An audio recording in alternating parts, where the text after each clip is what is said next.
how do these legends rectify mistakes when you are in front of the public glare? Do you have it in you? Is it about a mental thing?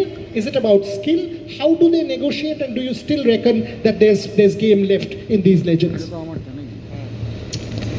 See, Virat Kohli is a once in a lifetime cricketer, like Jhulan is, like Mithali is, and I think Virat Kohli for the men's cricket is once in a lifetime player.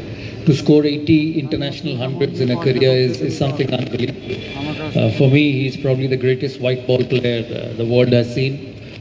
But I was really surprised the way he batted in Australia after getting 100 in Perth. He struggled before that here, but I thought after the 100 in Perth, it'll be a big series for him. But I think it happens. Every player has his weakness and strength. You know, there's no player in the world who will not have that. It's how you adapt to your weaknesses as you play great bowlers over a period of time. Your second part of the question, I still feel there's a lot of cricket left in Virat Kohli, and the tour of England will be a big challenge for him. I'm not too worried about his form in the Champions Trophy, because as I said, he's probably the best white ball player the world has seen for a long period of time, and he will score runs in this tournament in Indian conditions, and I think India is one of the contenders for the Champions Trophy, especially after the performances in the 50 overs and the T20 World Cup. But Test cricket is something they'll have to work on, especially of course, especially when they go away from home.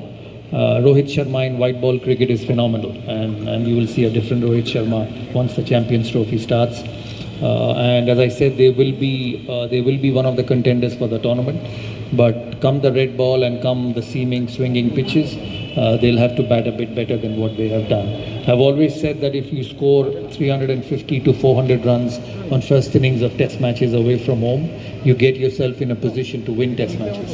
You know, if you're getting out for less than 200, then you're always fighting from behind. And the reason they won in Perth is because they got 400 or 500 runs on the board, second innings. So that's what the game is all about. The bowlers win you matches, especially when you have someone like Bumrah. Mohammad Shami is fit.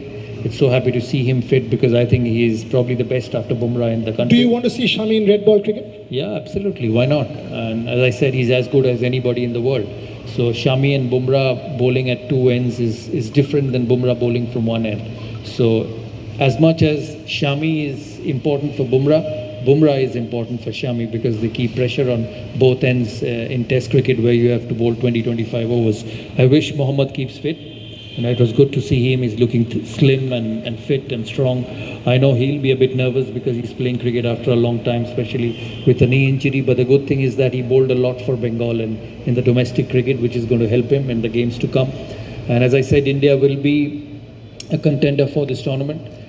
Come England in July, they'll have to really work hard to play well there, because the conditions are different.